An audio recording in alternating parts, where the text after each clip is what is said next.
Very quick note. Jordan Peterson should always go further when he says that he believes that some problems are insoluble. When he makes that point, he should make the further point as well that if you are dealing with a problem which is insoluble, like in a sense, you're the problem. Your construction of that insolubility, I mean, perhaps it is implied, but there is a kind of meta point which can be made, which then forces the context into a kind of field of purpose. That if you are constructing an insoluble problem, then it is in a sense because you are running on an error, or there's some kind of invalidity in terms of your there is something that you can do to resolve that, and that it isn't some kind of cosmological defect, but it's a kind of an indicator of a kind of personal error. Damn, I actually formulated this slightly differently when I thought of making this recording, but and this is starkly contrasted from what I would call the monkey ideological perspective, which is that nothing is insoluble in some sense. It's all just like, because you have to devote yourself to some schema which isn't going to be reconcilable, and you just kind of have to pander to it on some kind of, that's the best worst answer. So almost on some level I would say Sam Harris is the best example of this, where he believes that honestly you can make science generate answers to any question, and there'll be a kind of a best wrong answer within whatever objective paradigm that you just have to be saddled with, or something like that. So you have to be subject to something, therefore you must be able to use your most pervasive instrumental thing, because that instrumental thing has every right to displace human discerning, or has every right to kind of be this kind of idolatry of intellect. And so if all you have is different competing idolatries, you might as well try to pick the best wrong answer that at least hypothetically everyone can be governed by, and everyone can agree to be mediated by, and so there's a kind of almost an authoritarian nexus of will, which we have to because we don't really respect language in any fundamental way. Language is just the closest thing that we can get to approximating this sort of nexus upon which we can be commonly mediated by the same deterministic force, or some such thing.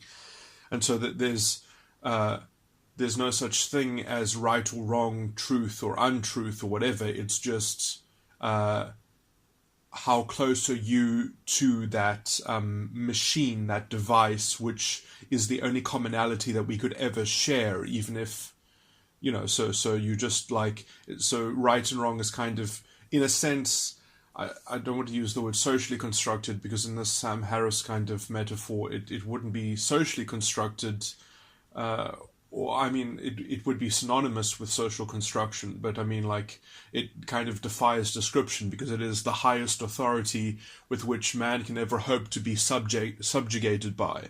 So it's just a kind of, I mean, it really is, in scriptural language, it is some form of loving the darkness. It's loving not having the light of freedom on your side, the light of liberty on your side, or the light of reason on your side, that what they call the light is this love of darkness, that, we just have to be constrained in some pervasive way, that we're all agreed to be, where we all agree to the same parameters of constraint, and that's the closest we can get to the light of reason, that's the closest we can get to a common understanding. It's just a kind of authoritarian virtue signaling within, or whatever, we're all just going to parrot to the same dogmatic constraint, and then we'll have a semantic matrix with that as its kind of grounding, where words will have the value at which they can be gauged within that objective pool of shared constraint, and that is the kind of medium with which we can do anything.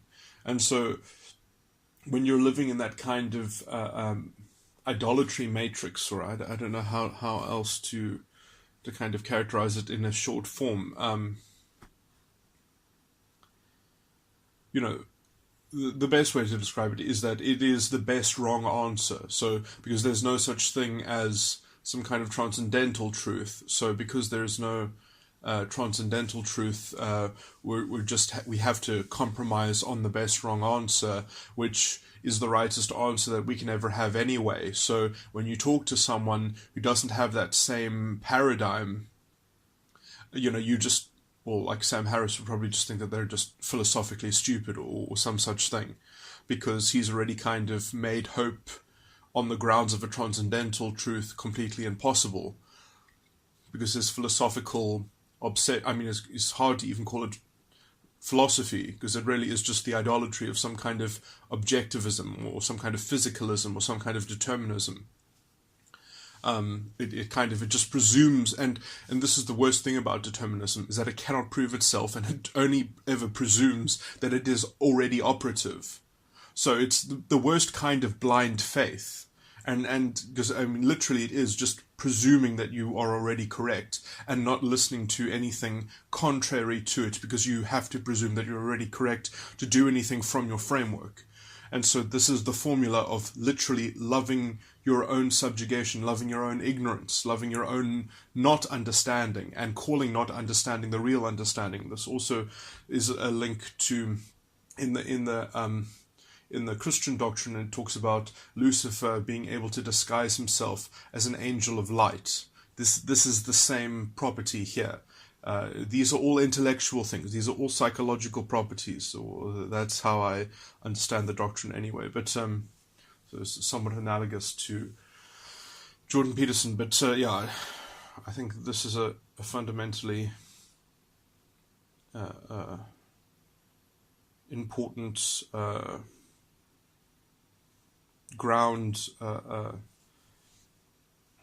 grounding claim, which is the real difference between, for example, someone like Jordan Peterson and Sam Harris. But I think that Jordan Peterson, it is very hard to kind of talk people out of their self-obsessed love of the darkness, because it's an operative presumption. It's a bandwagon of blind faith. It's very hard to find a way to deconstruct that, because you have to catch someone at a moment when they are willing to accept some kind of susceptibility or vulnerability to their fundamental philosophical grounding.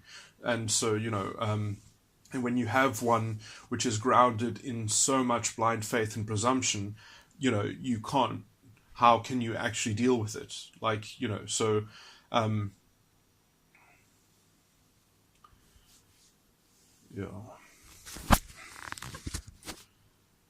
but I would say that the first port of call for dealing with it is making the claim that some questions or some problems are insoluble, and then to diagnose that insolubility is not that there's some kind of weird, that the universe is unjust in some fundamental way because you can't find the answer to this particular formulation of question, that the problem is literally that you have not... your incompatibility is not that the universe is fundamentally defective or flawed.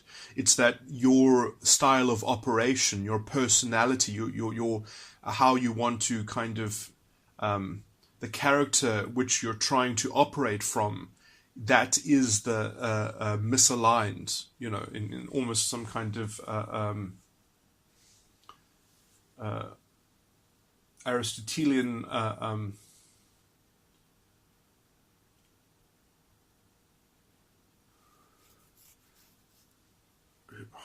Oh, no, I'm getting mixed up myself. Who was the... I know Plato was virtue ethics, but...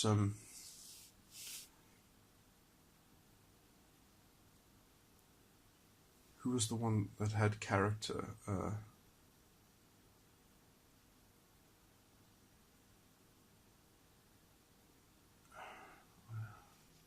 That does link to ideal forms, but... Okay, anyway, that's kind of tangential and irrelevant.